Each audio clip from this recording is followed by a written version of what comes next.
It started with an earthquake, or at least that's what it felt like. My bed shook, the walls vibrated, and I was jolted awake by a sound so loud it could have been a freight train barreling through my living room. Heart pounding. I jumped out of bed, convinced that either the apocalypse had arrived or my neighbor finally bought that monster truck he's been talking about for years. Spoiler alert, it was neither. It was something much worse. I threw on some clothes because nobody wants to confront disaster in their pajamas, and sprinted to the backyard. And there it was, chaos. Pure, unfiltered chaos. My once perfect lawn was being torn apart by construction equipment, dirt flying everywhere like confetti at a demolition party. Trenches crisscrossed my yard, and a crew of workers were busy digging as if they'd just discovered buried treasure. "Hey!"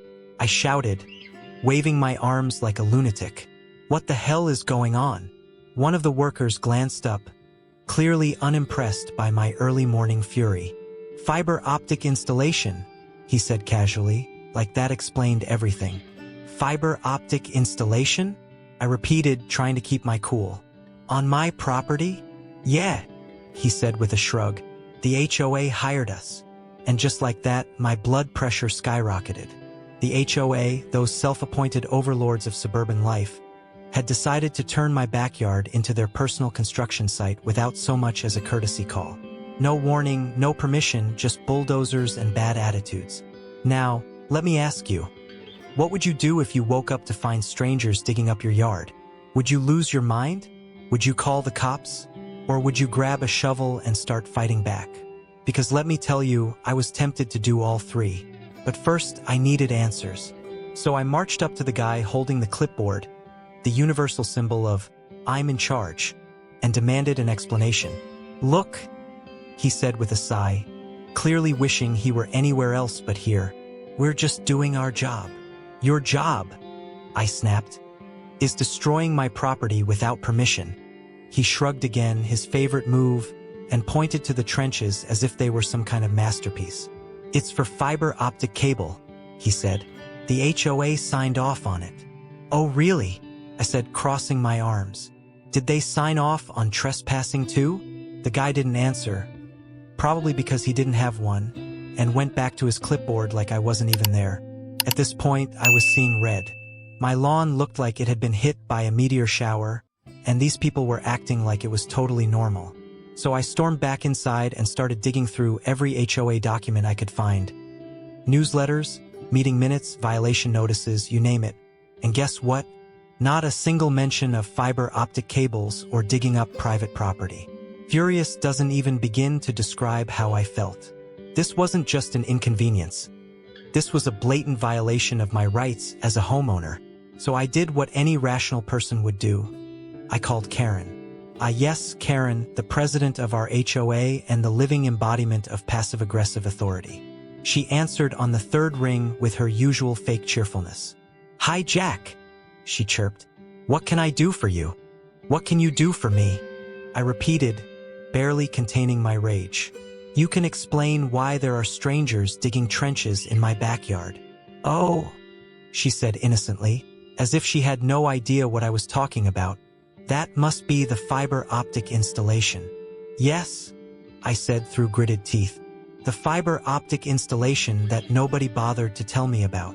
"Well," Karen said with a little laugh that made me want to throw my phone across the room, "it's for the benefit of the whole community. Faster internet speeds for everyone." "That's great," I said sarcastically. "But last time I checked, community benefit doesn't give you the right to trespass on private property."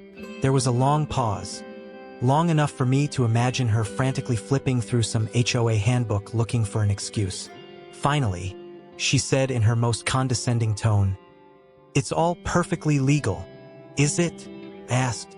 "Because unless you've got an easement agreement or written permission from me, which you don't, I'm pretty sure it's not." Karen started getting defensive at this point, rattling off some nonsense about how this was approved at the last HOA meeting and how I should have been paying attention if I had concerns. "I don't care what meeting you held," I shot back. "You don't get to dig up someone's yard without their permission." "Well," Karen said smugly, "if you have an issue with it, you can submit it in writing at our next meeting." "Next meeting?" I repeated incredulously. My yard is being destroyed right now, Karen. But she wasn't budging, and honestly, neither was I. I hung up before I said something that would get me banned from future meetings and stomped back outside. The workers were still at it, completely unfazed by my growing rage. And here's where things get tricky. What would you do in this situation? Would you let them finish and deal with it later? Would you call a lawyer? Or would you grab a shovel and start digging up their precious cable yourself? Let me know in the comments because honestly, I was ready to do all three. But before we dive into what happened next, and trust me when I say things got wild, I'll leave you with this thought. Isn't it funny how HOAs are so quick to enforce every little rule when it benefits them but suddenly forget how rules work when it comes to your rights as a homeowner? After Karen's delightful little phone call where she basically told me to take my complaints and shove them into the HOA suggestion box, I knew I was going to need reinforcements. Enter Lydia, my cousin, my best friend, and most importantly, a land use attorney who knows property law like the back of her hand. If anyone could help me untangle this mess, it was Lydia. I called her up and explained the situation, trying not to sound like a lunatic but failing miserably. They're digging trenches in my yard, Lydia. Trenches. Like it's World War I out there. She laughed. Because of course she did, and said, "All right, Jack, calm down. I'll come over tomorrow and take a look." The next day, Lydia showed up with her laptop, a stack of legal books that looked like they weighed more than she did, and a thermos of coffee big enough to fuel an entire courtroom. She wasn't just here to help. She was here to win. We started by pulling up the HOA's governing documents, the bylaws, the CC and RS, covenants, conditions, and restrictions, all that fun stuff that nobody actually reads until they're in trouble. And let me tell you, reading through HOA documents is like trying to decipher ancient hieroglyphs written by lawyers who hate happiness. But Lydia, she was in her element. "Okay," she said after about an hour of flipping pages and typing furiously. "Here's the deal. HOAs can authorize certain projects for community benefit, but they still have to follow state and local laws. And guess what? Fiber optic installation falls under utility work, which requires permits and easements. Do they have permits?" I asked. Lydia smirked. "Let's find out." She pulled up the county's online permit database, because apparently that's a thing, and started searching for anything related to fiber optic installation in our neighborhood. 5 minutes later, she leaned back in her chair with a triumphant grin. "Nothing," she said. "Not a single permit." "Seriously?" I asked. "Seriously," she replied. "And without permits, this whole operation is illegal." Now, you'd think that would be enough to stop the HOA in its tracks, right? Wrong. Because as Lydia explained, HOAs are like cockroaches. They can survive almost anything. We needed more evidence if we were going to take them down. So we kept digging, figuratively this time, and found something even worse. The HOA had partnered with an internet service provider, ISP, to lease access rights on my property. That's right. They were making money off my land without telling me or compensating me in any way. Unbelievable. I muttered as Lydia showed me the contract between the HOA and the ISP. They're literally profiting from trespassing. "It gets better," Lydia said with a laugh. "This contract doesn't even mention you or your property by name. It just says common areas." "Common areas?" I repeated incredulously. "My backyard is not a common area." "Exactly," Lydia said, "which means they're not just breaking property law, they're also violating their own bylaws." At this point, I was equal parts furious and impressed. Furious because the HOA had clearly overstepped its bounds in every possible way. Impressed because Lydia was tearing through their legal defenses like a hot knife through butter. But we weren't done yet. Next, we decided to look into state trespassing laws, because if there's one thing Texans take seriously, it's property rights. Turns out, unauthorized utility work on private land isn't just rude. It's also grounds for civil litigation and potentially criminal charges. "Jack," Lydia said with a mischievous glint in her eye, "you could sue them for damages." "Damages?" I asked. She nodded. "Loss of property value due to unauthorized construction. Cost of repairing your yard, heck. You could even claim emotional distress if you wanted to." "Emotional distress?" I repeated with a laugh. I mean, I am pretty distressed. Lydia grinned. Exactly. By the end of the day, we had enough evidence to make Karen and her clipboard-wielding minions sweat bullets. No permits for the fiber optic installation. No easement agreements granting access to my property. Blatant violations of state trespassing laws, and a shady contract with an ISP that looked like it had been written on the back of a napkin during happy hour. But here's the thing. I didn't just want justice. I wanted revenge. So Lydia helped me draft a formal complaint outlining every single violation we'd uncovered. We sent copies to the HOA board members, the ISP executives, and even the county zoning office for good measure. And then we waited. 2 days later, Karen showed up at my door looking like she'd just swallowed a lemon. "Jack," she said stiffly, "we need to talk." "Oh," I replied innocently. "About what?"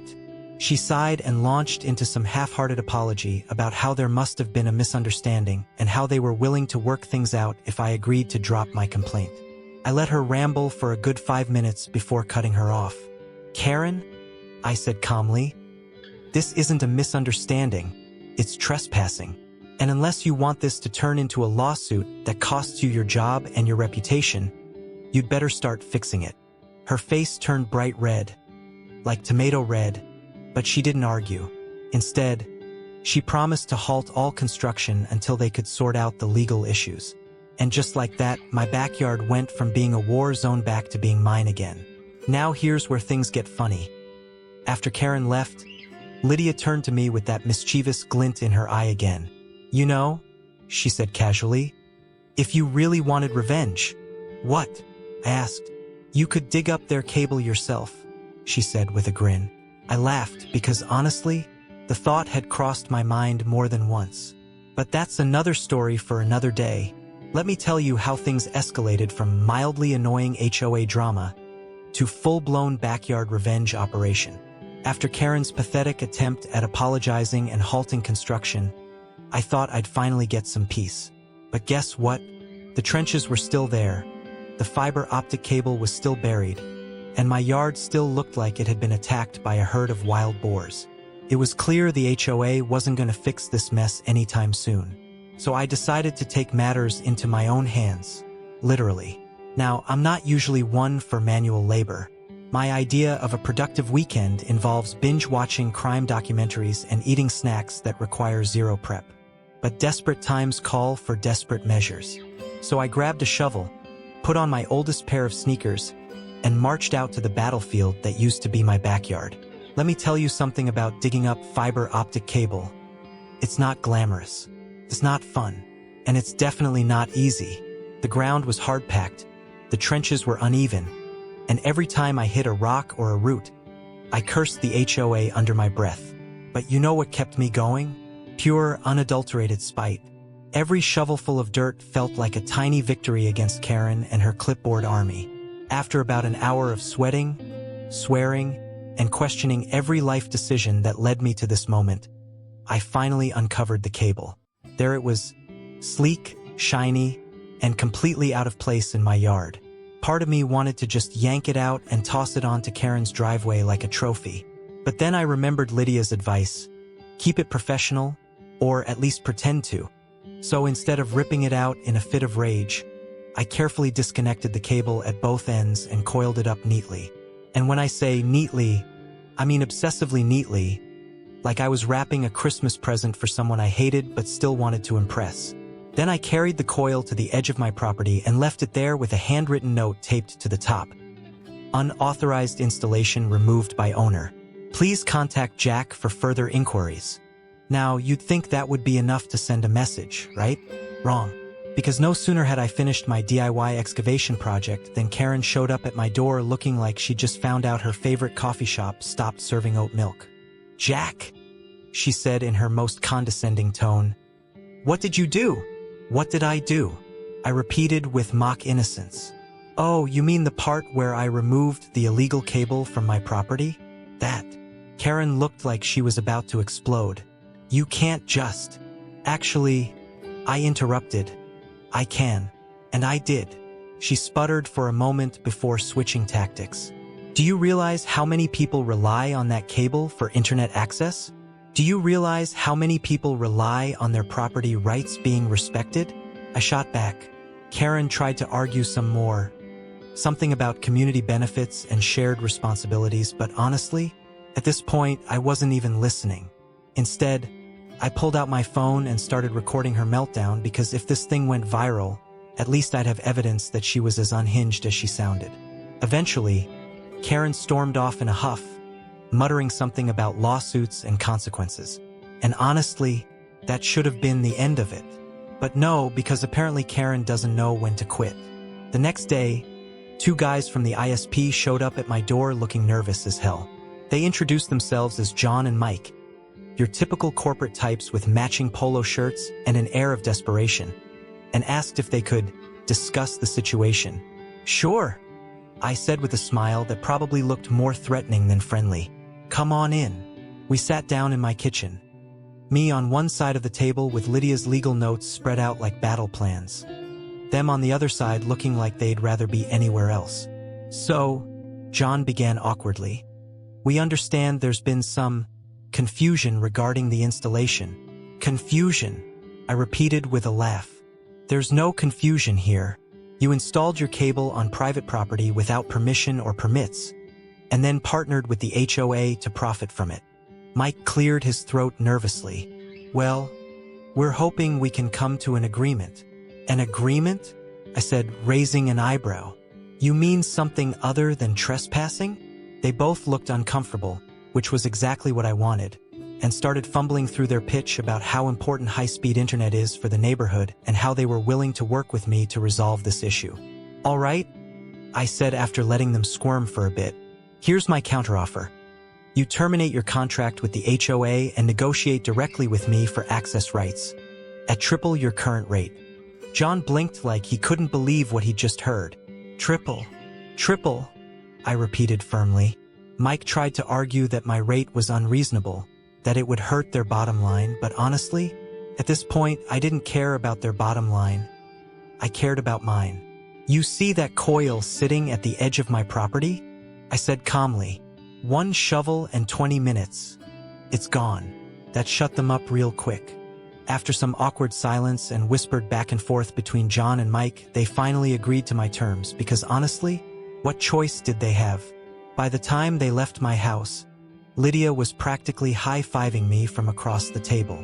Jack, she said with a grin, you might have just invented a new form of revenge, profitable pettiness. And honestly, she wasn't wrong. But here's the best part. As soon as word got out that the ISP had cut ties with the HOA and signed a direct deal with me, Karen started getting calls from angry neighbors demanding answers about their internet service, or lack thereof. Turns out, Karen's house relied on that same fiber optic cable too. But we'll get into that later.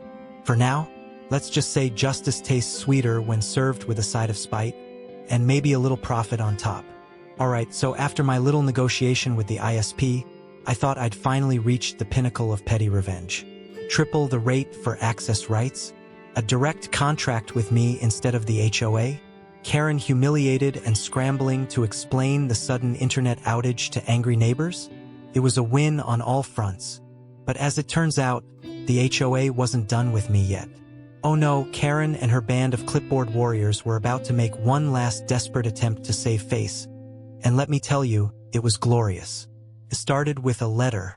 Not an email, not a phone call. A physical letter delivered to my mailbox like it was 1995. The envelope was stamped with the official HOA logo, which, by the way, looked suspiciously like a clip art house slapped onto a circle. Inside was a formal notice informing me that I was in violation of HOA regulations for unauthorized removal of community property. Community property. As if the fiber optic cable they buried in my yard without permission suddenly belonged to everyone. The letter went on to threaten fines, legal action, and, get this, a mandatory meeting with the HOA board to resolve the issue amicably. Amicably, as if Karen hadn't already tried to bulldoze my rights into the ground. I laughed so hard I nearly spilled my coffee. But here's the thing, I wasn't about to let them intimidate me. So I did what any rational person would do. I called Lydia. Jack, she said when I read her the letter over the phone. This is textbook HOA nonsense. They're bluffing. Bluffing? I repeated. You think they're actually going to try and find me? She laughed. They can try, but they don't have a leg to stand on. You've got more evidence against them than they have rules in that ridiculous handbook of theirs. And she was right. Between the lack of permits, the illegal installation, and their shady deal with the ISP, I had enough dirt on the HOA to bury them in their own trenches. But just for fun, and because I'm nothing if not thorough, I decided to attend their mandatory meeting anyway. Now, let me paint you a picture. The HOA boardroom is basically Karen's personal kingdom. It's this tiny, windowless space in the back of the local community center with fluorescent lighting that makes everyone look like they haven't slept in years. The walls are covered in generic motivational posters. You know, stuff like, teamwork makes the dream work, and success starts with you. And there's always a plate of stale cookies sitting on the table like some kind of peace offering. When I walked in, Karen was already seated at the head of the table looking smug as ever. To her left were two other board members, Bob and Linda, who are basically Karen's yes men. Bob looks like he spends his weekends polishing his lawnmower for fun, while Linda has this permanent expression that screams, "I'd rather be anywhere else." To her right was an empty chair reserved for me. "Jack," Karen said with that fake smile she uses when she's trying to pretend she's in control. "Thank you for joining us. Wouldn't miss it," I replied cheerfully as I took my seat. The meeting started with Karen reading aloud from some section of the HOA handbook about community property and shared responsibilities, because apparently she thinks reciting rules will make them magically apply to me.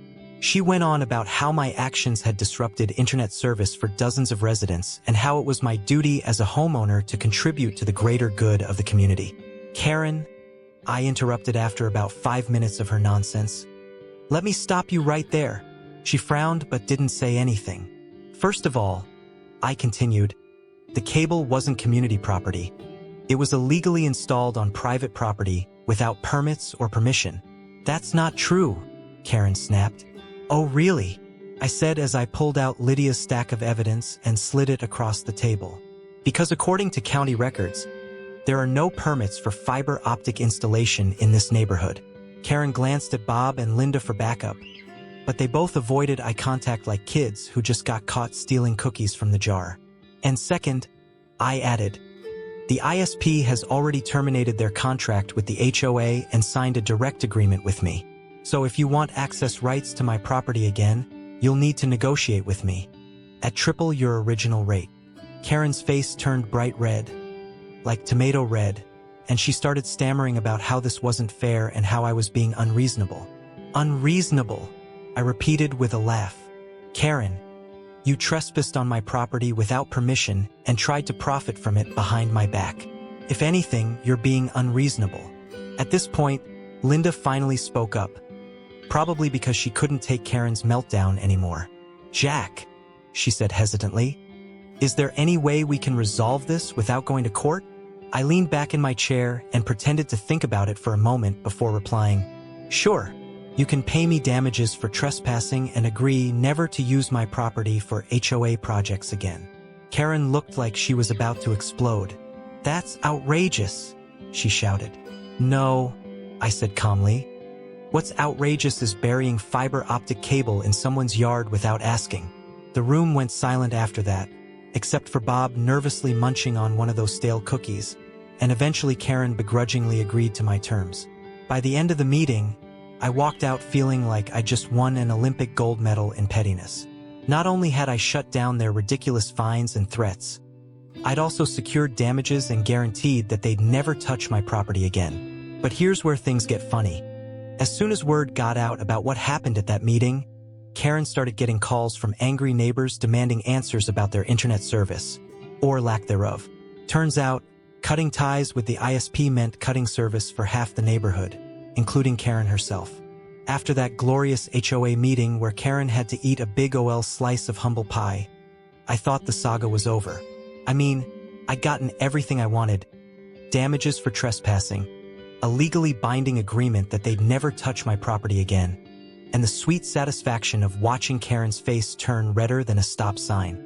But as it turns out, the HOA wasn't quite ready to let this go. Oh no, they decided to take me to court. because apparently Karen thought doubling down on her bad decisions was a better idea than just admitting she was wrong. Now, when I got the notice about the lawsuit, my first reaction was laughter. Like actual belly laughter. I mean, what were they even suing me for? Defending my own property. Refusing to let them exploit me for profit? The whole thing was so ridiculous that I almost framed the court summons as a trophy. But then I called Lydia because obviously, and she didn't find it quite as funny. "Jack," she said in her serious lawyer voice, "this is actually a good thing. A good thing." I repeated, "Karen's trying to sue me into oblivion, and you think that's a good thing?" She laughed. "Yes, because now we get to take them to court. And trust me, we're going to win." So we got to work preparing our case. Lydia went full-on Sherlock Holmes mode, pulling together every piece of evidence we had. The lack of permits for the fiber optic installation, the shady contract between the HOA and the ISP, the photos of my yard looking like a post-apocalyptic wasteland, you name it, we had it. We even got statements from a few neighbors who were just as fed up with Karen's antics as I was. By the time our court date rolled around, we were armed and ready for battle. Now, let me tell you something about small claims court. It's not exactly glamorous. There are no dramatic speeches or surprise witnesses like you see on TV. Just a bunch of people sitting in uncomfortable chairs waiting for their turn to argue over who owes who $500. But let me tell you, when Karen walked into that courtroom with her stack of papers and her self-righteous attitude, it felt like I was watching the villain enter stage left in some kind of low-budget legal drama. The judge, a no-nonsense woman in her 60s who looked like she'd seen it all, called our case and asked Karen to present her side first. And oh boy, did she come prepared. She launched into this long-winded speech about how my actions had disrupted the community and how I was refusing to cooperate with the HOA's efforts to improve the neighborhood. She even brought up some random section of the HOA bylaws that she claimed gave them the right to install utilities on private property. But here's the thing.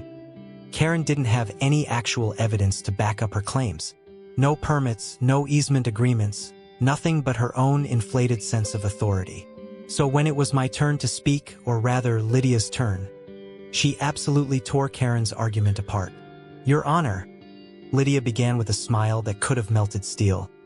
"This case is not about community improvement or shared responsibilities. It's about an HOA overstepping its legal boundaries and violating a homeowner's rights." She went on to present our evidence piece by piece. Copies of county records showing there were no permits for the fiber optic installation. Photos of my yard before and after the trenches were dug. Even emails between Karen and the ISP discussing their profit-sharing agreement without ever consulting me. By the time Lydia finished her presentation, Karen looked like she wanted to crawl under the table and disappear. The judge took one look at all our evidence and didn't even bother asking questions.